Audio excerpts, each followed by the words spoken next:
Do you think someday Fred Durst will come on our podcast? I hope so. That's I mean, as much as we talk about him, he kind of has to. I feel he kind of owes us at this point, TBH. Yeah, we sold so many records for him. Yeah, exactly. We're basically his hype men now, whether he likes it or not. We should get some, like, I don't know what kind of apparel they have to sell, but like, if I feel like they have jerseys. I feel like they have like Limp Bizkit jerseys. Limp Bizkit definitely has jerseys. Like, if they're gonna sell a shirt, it's gonna be a jersey. Exactly. It's gonna have like 69 on the back and say Durst. Exactly. Low key, I would fucking get that. Yeah, it would be so good. We should do like on his birthday. We should find out when it is. And we should just have a complete, like, I know every episode we do has very much to do with Fred Durst, but like, we can have a Fred Durst birthday episode where we wear the jerseys and like maybe some jeans, or I don't know. Does he wear jean shorts? I don't know. I think no. He wears like really long, baggy, like white shorts. We could wear those and wear like a red cap to the back. Okay. And we could record that. We'd have to do a video though, or at least have pictures of ourselves. Yeah, I agree. Yeah, we could like do like a photo shoot as Fred Durst. As Fred fucking Durst. I never thought so. Like, you know, I've thought about cosplay before. It seems like fun. I never thought that the first person I'd be cosplaying is fucking Fred Durst. Of Limp Bizkit fame? Of Limp Bizkit fame? Fred Durst of Limp Bizkit fame? Fred Durst of Fred Durst fame. Fred Durst. He should make a hot sauce, I feel like. Bro, a Fred Durst hot sauce? Yeah. What would he call it? Break stuff? Ooh, okay. No. I think that works. Like something simple. I think what's that album called? It's called like Chocolate Starfish. Yes, just that. You just call it Chocolate Starfish? Yes. Red Hot Starfish. Oh, the Red Hot Starfish Peppers. Oh, Red Hot Starfish Peppers, yeah. Maybe they do a collab with the Red Hot Chili Peppers. Bro, I need like a Red Hot Chili Peppers song that has Fred Durst on it. That'd be so good. That would be so good. Yeah, get out of here, Anthony Kiedis. This is a Fred Durst safe space only.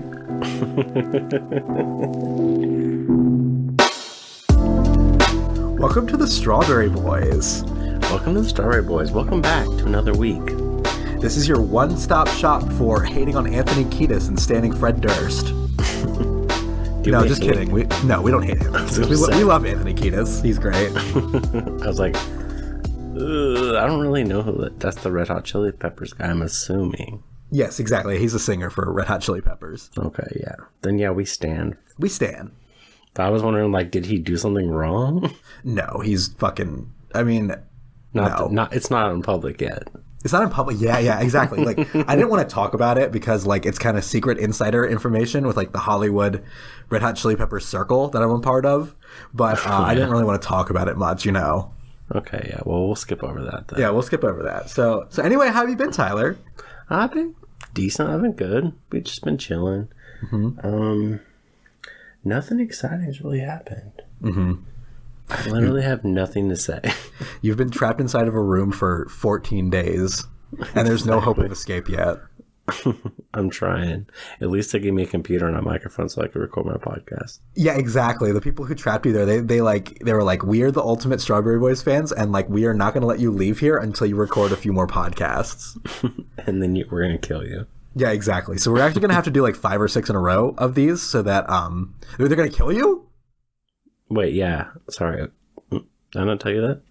No, this is news to me. Like, I knew that they'd captured you and all that, but I didn't know they were going to kill you afterwards. Yeah, so they said I have to do these podcasts until I'm dead. So are they going to kill you, or is nature going to kill you? I guess it just depends until I get tired of this podcast. Who can never be sure? Who can never be sure? It could be next week. It could be right now. I could leave right now. Yeah, don't leave right now. They'll kill you. That's true. Yeah. That's big facts. Big facts. I imagine it as like, they want you to make 5 more episodes and then you die. Like, I guess we'll just have to like really space out the episodes.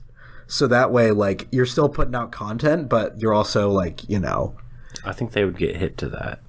Oh, you think that they would get... Yeah, they'd probably catch on pretty quickly. Like, hold on, it's been 7 months since he recorded an episode. And also he has, like, a mansion inside of here now. Like, where did he get a cat from?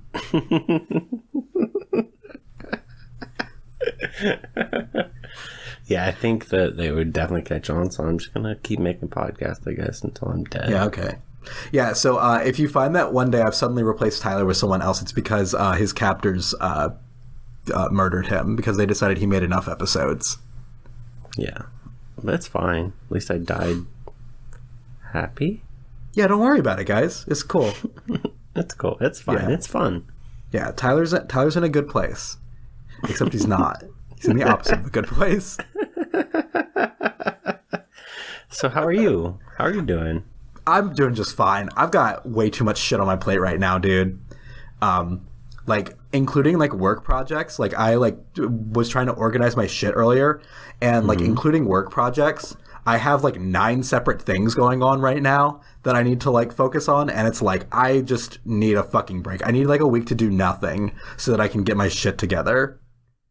Yeah, you gotta get that shit together. Yeah. Yeah, I mean, one of the big things on my project is telling the people who captured you what to do next. I mean, making sure that they're kind of on track, Are you the capturer? Wait, you know that? Are you mad that... Wait. Are you mad that I fired you? And then, yeah. And then put you in a dungeon? I thought we were cool. Yeah, no, we're cool. I promise we're cool. Yeah. Thought that was over. No, it's over. Don't worry. It's definitely over. Like, 100% over. I thought you had no hard feelings about it. No. I didn't. Tyler, come on. I don't have any hard feelings about that. Listen, I'm better. Honestly, like, it was a learning experience, and I'm better than ever. That's great. So didn't you say you were going home or something? Yeah, I'm going to be going home this weekend. So, like, I'm heading out on Friday, and then I'm going to be in Virginia for a little bit and coming back to Atlanta. I got some buddies who are doing a holiday party, and so I'm going to go hang out with them while we do holiday shenanigans. That's like the main reason I'm heading out, but, I'm going to, like, see family and friends and shit while I'm down there, too. Yeah, might as well just stop by for a second. Yeah, exactly. Go hang out with the family as well.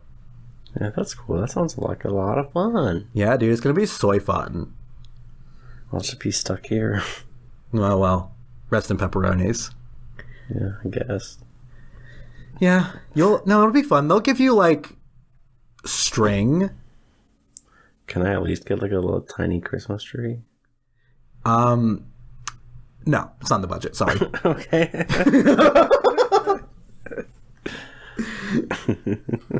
Merry Christmas. My people will talk to your people, okay? We'll make sure that you have a Merry Christmas. What if we get you, like, a Christmas-themed yo-yo? Honestly, that's probably the best idea, except for it's got to be a good one. Yeah, no, it would be a good one. It'd be like one of the ones that has like ball bearings and shit in it. Yes, thank you. That's exactly what I need. Yeah, I got you, fam. I don't need a shitty one that's not gonna even fucking. No matter what I do, it doesn't sleep. Exactly. Yeah, it doesn't sleep at all. It's just not designed to do that. Yeah, then I would honestly, that would make me murder myself. Yeah. I would just take the yo-yo and bash my brains in. This trick is called the lobotomy.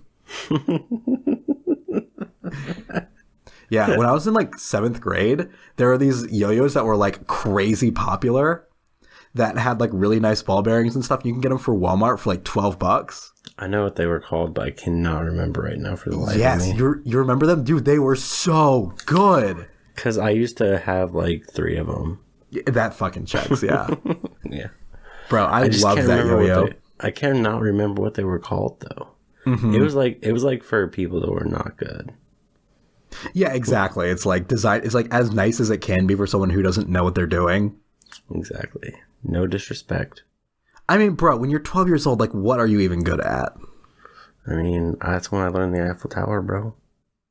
Well, bro. And I had a butterfly yo-yo, bro. Bro, you're really showing up the French right now. Yeah, dude. Friendship up. Yeah, dude. You built the Eiffel Tower when you were 12, and it took them fucking years of like engineering to do it. Exactly. And here you are, just fucking out of nowhere, like, oh, look at me, I'm doing the Eiffel Tower. Take that, France. I think I had to watch a VHS video, but I did it. Oh yeah, just like the VHS video I sent you the other day. Yeah. Oh my gosh. Yes. The Yo-Yo Man, I think is what it was called. That literally got. So I don't know if you ever watched the whole thing, but I watched the entire video. How was it? Somehow it just got more disturbing and more disturbing every single, like 5 minutes. It would just be like, they would just say or do something weird. And I was like, what the fuck? Oh my God. I need to watch it now. I think we need to link it in the YouTube. Shout out. Yeah, we're going to give a shout out to this yo-yo video. I think it's been popular on TikTok. Like I've seen TikToks where it's like an excerpt from the thing, and it's like, there's a guy who's like, teach me how to yo-yo man. But the yo-yo man didn't listen. He just kept yoing. Sounds about right. Yeah. But yeah, today we're not going to learn how to be yo-yo masters. Today we're going to learn how to be totally real podcast masters. Exactly. So in our new segment, Totally Real Podcast Hour, name pending, we take in prompts from listeners and try to pretend to be hosts of whatever totally real podcast they suggest. Exactly. And also, it's not an hour. I mean, it doesn't have to be an hour. It's like if you're, like we'll just do an hour. We'll just do an hour. This is gonna be an hour-long podcast. And it's not even our podcast. It's not even our podcast. Yeah, I know, right? No, in fucking general relativity, dude. Like, if your gravitation, you just have to listen to it in a specific gravitational field, and it'll be an hour on Earth while you listen to the Totally Real podcast. So that's what makes it an hour. Oh, dude. Yeah, nature is beautiful sometimes. Nature is beautiful sometimes. Yeah. Okay, so what are we doing for the podcast this week? So this week we are going to pretend to be snake experts. Okay. I like that. I know a lot about snakes. I know everything about snakes. I actually got my PhD in snakeetology. Oh, that's weird. I got my HPV in snakeology. Your HPV? Yeah. I don't know if that's a degree you can get. Oh, well. I'm happy for you though. You learn, you live, you learn, you lose, you cry. Egg on my face, am I right? I used to, when I was like in 4th grade, I used to be obsessed with Animal Planet and like Steve Irwin. And like I legit wanted to be a herpetologist when I got older. Like a lizard biologist. Oh, that's really cool. Yeah, dude. Like snakes and lizards are so dope. But like I also like living in really cold places. So I don't know if it's like practical for me to have. Yeah, it's not very possible. Not very cool for them. Yeah. When I know this is like a dumb joke, but like when you said herpetologist, I was like, you studied herpes? Oh yeah. I mean, you got your HPV, so I think you would know about studying herpesology.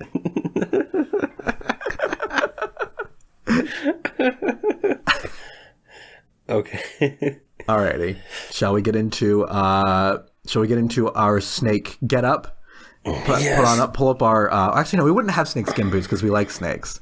We definitely wouldn't. Pull up our totally vegan leather boots and get to work on some snakes.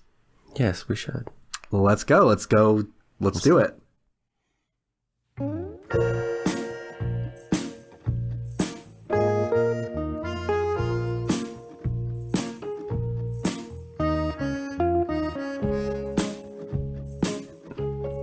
Oh, you hear that hissing? You hear that rattling?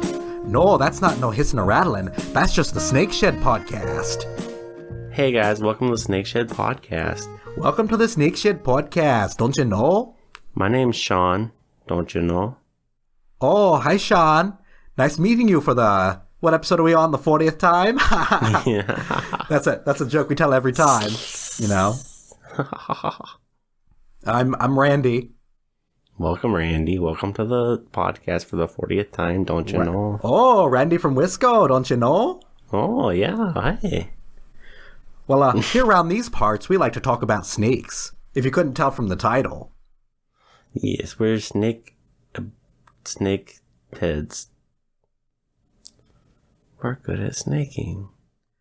We're the top snakers in Minnesota, I'll tell you that much. For sure. So this week, we went on a trip. As you all know, we go on trips every weekend. This week, why am I Australian? Fuck. This week, we went on a trip to the Southern California.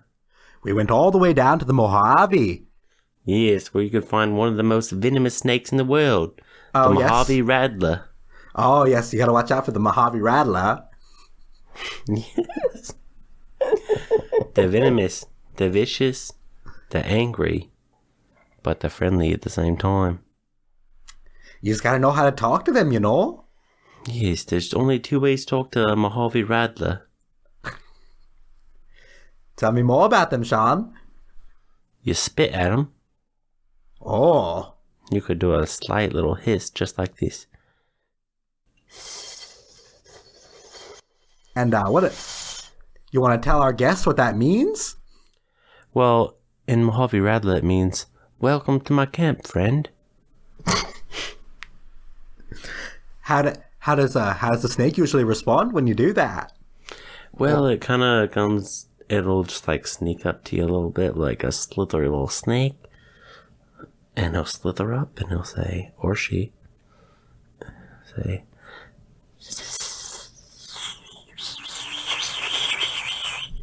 and that means, we love that. Yes, that means, welcome to my home, friend. And so, that's how you know that you're welcome there by the snakes. Oh, yeah. They're very territorial, but if you just talk to them for a second, they really open up. They do. They started telling us about their lives. One's name was Jonathan, one was Shelly. We met one named Carly. They were great. Carly was my favorite. Carly was, she was a sassy little snake. She's a sassy snake. She's a sassy snake. She was one of my favorites as well. You know what I really love about snakes, though? You know how, like, most of them have forked tongues? Yeah. Well, Carly had a spooned tongue. Yeah, that was funny. She did. Yeah, she was like it's like a little bod mod thing. You know, like snakes get into like bod mod just like people do. And they were like, hey, what do you think? Huh? Funny, huh? Yeah. That's also one of my favorite things about her is her spoon tongue she would feed us pinto beans with. Oh, yeah. They were really good at making pinto beans at the little snake camp. Especially Jonathan. Like, Jonathan's been working on it since he was like a little snakeling. As us in the industry call it. Little baby snake. Oh, the tiniest little baby snake. Oh, he was a cutie. They were all really cute. They're very gracious to us. We want to tell them thank you for letting us enjoy their habitat with them. Yeah, if you're listening to the Snake Shed, Carly and co, like we're happy to have you up here in Wisco. Mm-hmm. The things you see in the Mojave Desert, you know, most people, they don't get out of the city. Once you get out of the big city, you start to see all kinds of cool stuff. Yeah, that's true. You see a lot of cool snakes. We have like the sidewinders. Those are one of my favorite kind of snakes. Because, you know, they don't just go forward like everyone else. They go to the side. They carve out their own path. Exactly. They don't go the way God intended. They're a lot like gay people. Bro, snakes are so gay. Snakes are the queerest animal on earth. Especially the sidewinders. Yeah. My favorite snake is the black mamba. Kobe Bryant? Yeah, Kobe Bryant, yeah. Thanks, Kobe, for everything you do. Shout out to Kobe Bryant. Shout out to his family. Shout out to his family, yeah. My favorite snake is the black mamba because it sounds very close to mambo, and so you could say like, "Oh, I'm gonna make a little snake song. And it's gonna be called Mamba Number 5." Oh, Cheryl, Carol, she loved me. That's that song. That's lyrics from that song? I don't think I've ever listened to it. That's actually one of my favorite songs. Is it really? Yeah. Hot takes on the Snake Shed tonight, everyone. It's a really catchy song. It's a catchy tune. Yeah. And the snakes love it as well. A little earworm, an ear snake, if you will. Oh. We love a good ear snake. We love a good Q-tip in our ear. That's what we call ear snakes, Q-tips. Q-tips, yeah. In the industry, that's what we call it. Yeah, in the industry. One thing I want to talk about tonight is, what is because I do have a story. What's one of the most shameful thing you've done towards a snake? That you didn't realize, like when you were younger and you did things that, you weren't proud of. And so what's one of is there something you ever did to a snake or to snakes in general? Did you ever call them mean names? What did you do? Is there anything like that? So everyone in high school, sometimes they have to deal with bullying. And unfortunately, some of us are the perpetrators. And, there was a snake in my high school class named Joey that, he was kind of like a different kid. He wasn't he didn't quite fit in. And, it's I would go back and forth on being friends with him. Sometimes I would, go and hang out with him and we would have a nice time. And other times I'd be with the other popular, pangolins, and we would all sit around and make fun of Joey because he had big teeth or something like that. And one time for an essay in class, I actually wrote about how much I hated snakes, and I showed it to Joey, and I made him cry. And I'll never forget that day. Wow. Hey, Joey, if you're listening, I'm really sorry for making you cry. Snakes are valid, and you're a totally dope snake. And it's really cool of you to go feel so uninhibited to be yourself and to express yourself in the way that means the most to you. Because a lot of us are afraid to do that. Well, that was really great. I can't believe you felt good enough to share it. That's really, I have chills. I'm crying. Yeah, I was a little ashamed of it, you know, but I am an adult and I can accept my misgivings as a child, and I can learn from them and understand how I can help these communities more. Exactly. That's really great, and I think that's what brought you to us here at the Snake Shed. Yeah, us meaning you and me. Yeah. Yeah. That's what made us start this podcast. Yeah, maybe subconsciously, you know. What about you? Exactly. I also have a story. So it's kind of hard to tell, but as you know, don't you know, I grew up in the desert. Oh, I thought you grew up in Wisco. I didn't. I grew up in the desert. I moved to Wisco when I was 6 years old. Oh, okay. But you were fully grown by the time you were 6. Sorry, go on. Yeah. And I eventually actually moved back to the desert, which I actually am from the desert. I'm not going to say where from, but so as teenagers and in high school, we used to get our gnarly trucks with spotlights, and we would go out and hunt snakes. And I don't know what it was. It was peer pressure, whatever it was. But we would just go out and hunt snakes in the middle of the night in our trucks with spotlights. Yeah, they're just hanging out. They're just vibing. Yeah. Don't gank their vibe, bro. They were vibing until they were dieting. Oh, they were vibing in snake heaven? Yeah. I never killed a snake. No, you never did. You just went along with the group. Yeah, I just went with the group. Mm-hmm. So you were implicit. Ah, no! You stood on the sidelines while those snakes died. How could you? Until one night, we were out there, and my friend found this beautiful Sidewinder. Gorgeous. Thicky thick. You know what I'm saying? Dummy thick, yeah. Dummy thick. And they spotted it and they pulled over. And they jumped out. And I jumped out too. And I was like, no! Do not touch this snack. You called it a snack? Yeah, because it was a snack.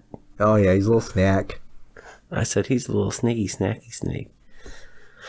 And then we got in a fight. The snake bit them and then swirled away. And that's when I learned my lesson. What was the lesson?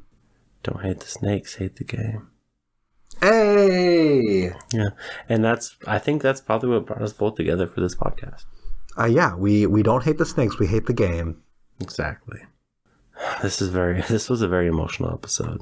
Yeah, we learned a lot about ourselves. We learned a lot about snake communities in this episode. Yeah. And it's always great to get out and go to just take a weekend. Just go to the Mojave.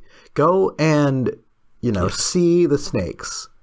And they'll make you a really great pinto bean and a single pinto bean, and they'll serve it to you with their spooned tongues. They will. It's the experience of a lifetime. It's very great. That's your homework tonight on the snake shed. That's your no legs work, if you know what I'm saying. Because snakes don't have legs. Ha ha. Ha ha ha ha ha ha ha. Yeah. I love that for them. Yeah, isn't that great?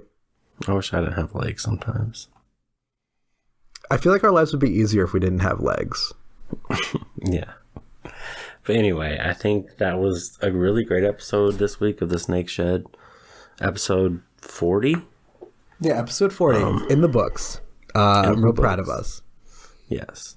Shout out to all our snake friends, our snake families. Mm-hmm. Yes, yeah. This ending credit song goes out to all our favorite snakes we met this weekend at the Mojave. It's for you. Yeah, we dedicate this song to you. Thank you so much for having us. And thank you for having us on the Snake Shed. Yes, thank you. Deuces with your tongue. I was going to say we're signing off. We're signing off.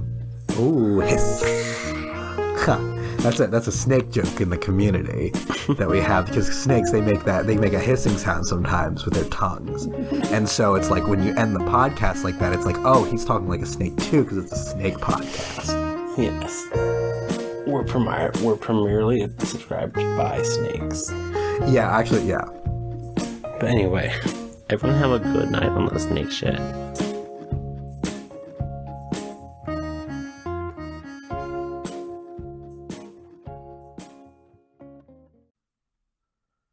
That was a great episode of our podcast. Our new podcast, dude. Let's actually start a snake podcast now. Clearly, like it's obvious we know so much about snakes and like the world of snakes. Yes, we're like definitely the snake experts. Yeah, dude. Fucking Jeff Corwin, who? Jeff Corwin, what? More like Jeff Core lose, am I right? Yeah.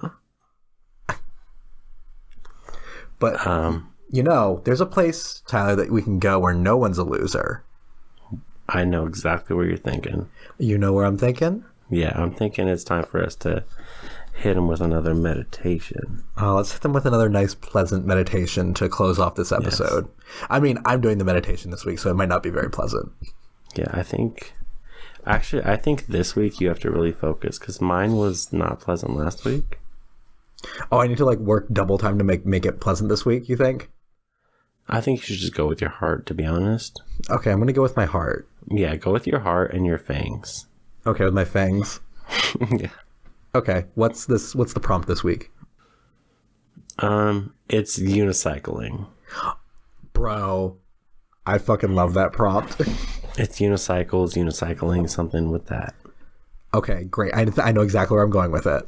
Okay, and I will do the 1-2s in between to keep us focused. Absolutely. Yeah. All right. Well, To begin this meditation, let's all take a nice deep breath in.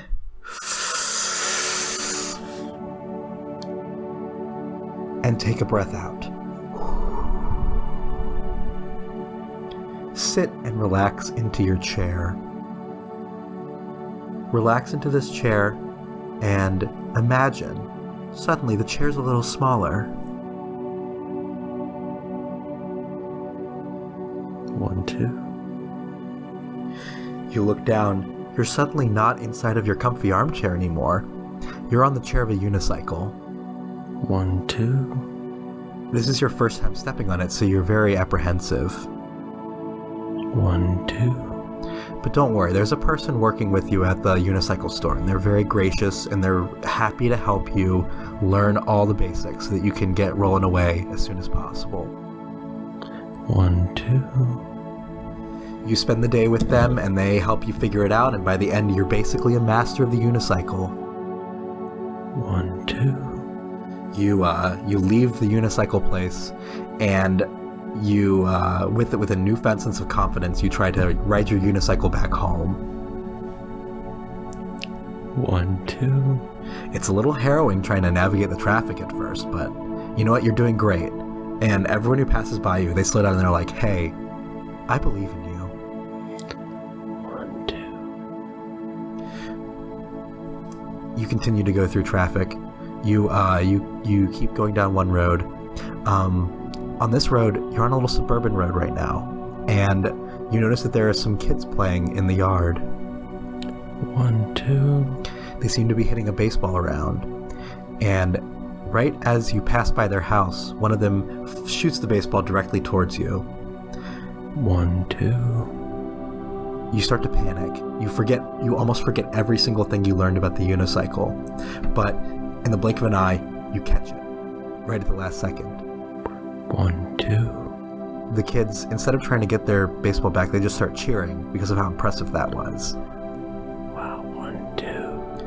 You continue down this suburban road, getting back home, and you are now riding underneath a place with a lot of trees. 1, 2. You see a beech. You see a fir. You see an oak tree.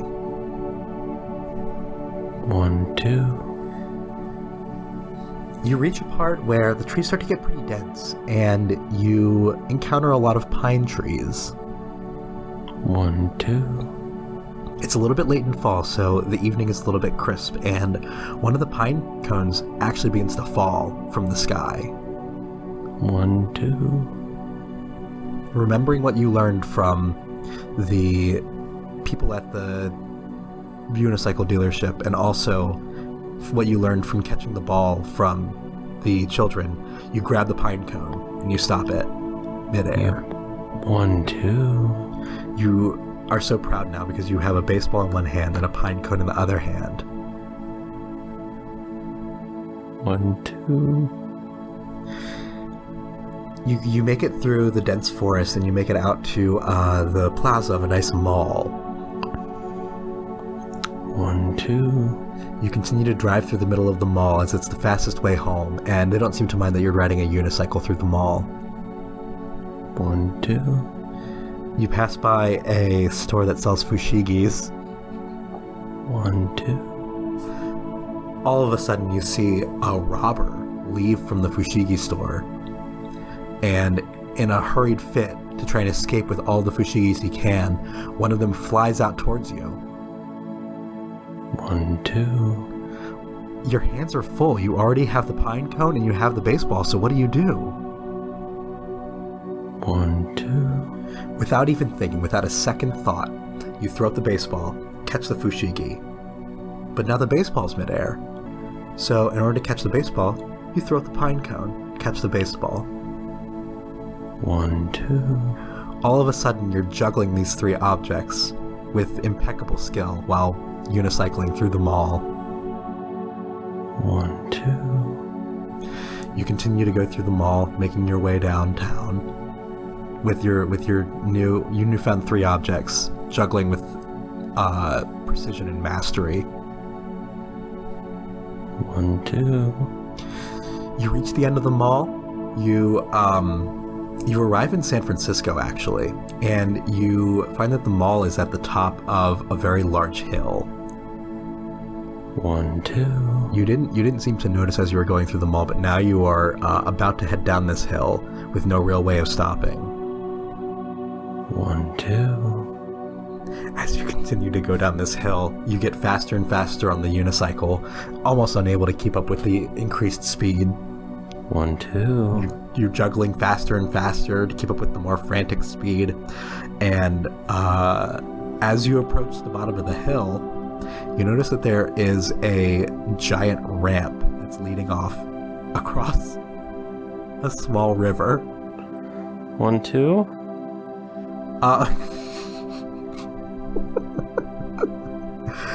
You decide to yourself, I've caught all these things. I'm juggling. I'm riding with perfection. I'm not going to be afraid of this jump. 1, 2. So you go for it with full speed. You keep juggling. You keep riding this unicycle, hitting almost 50 miles an hour, and you fly off this ramp with perfection. 1, 2.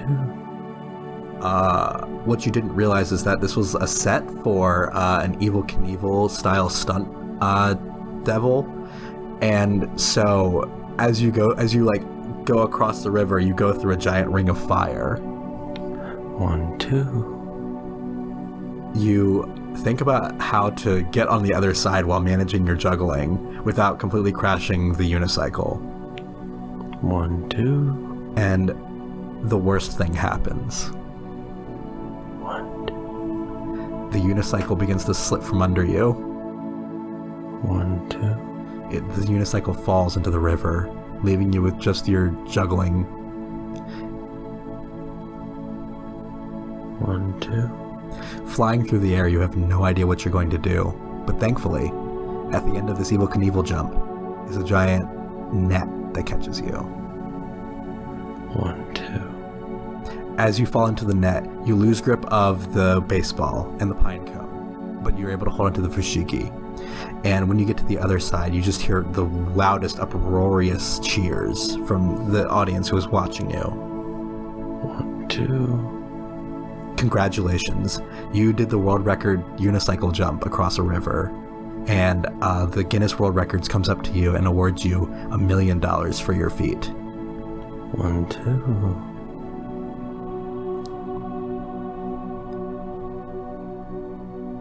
That's I think that's the end of it. 1, 2. 1, 2. That was really beautiful. Thank you. Yeah, it's a story of perseverance, things getting a little out of control, and you still hold on. You're still doing your best. That's really great. Thank you. Thank you. I'm happy for that unicycle rider. Yeah, I feel more affirmed myself. That's the thing. Yeah. We are the unicycle riders, Tyler. Whoa, dude. Yeah. Nature's beautiful sometimes. Whoa, dude. Nature is beautiful sometimes.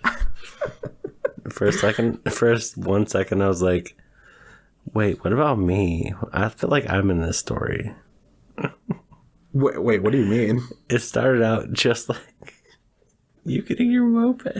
Exactly. That's where it started off as.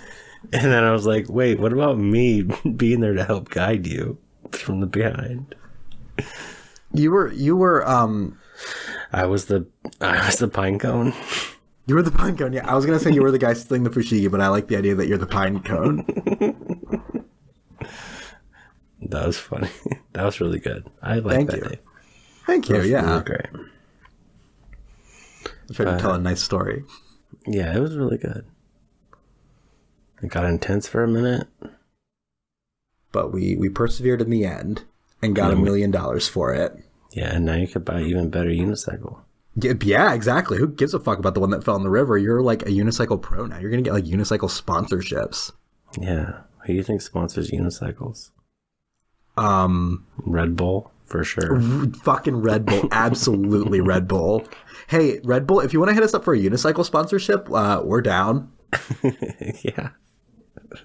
Hey, shut up. Unicycle sponsorships here. Don't talk to us unless you're a unicyclist. So, yeah. Exactly. But anyway, you guys, thank you for listening to the podcast this week. Yes, thank you for listening to the Strawberry Boys. If you want to find us, you can check out our link tree in the description. You can find us all over the place. We're on YouTube, we're on TikTok, we're on Instagram. We got all kinds of stuff going on everywhere. We got Facebook where you can keep up with all our updates. You can also reach out to us with an email if you have a suggestion for our Totally Real Podcast Hour name pending. You can reach us at strawberryboyspodcast@gmail.com. Thank you for listening. Thanks, sis. Bye. Bye. Bye.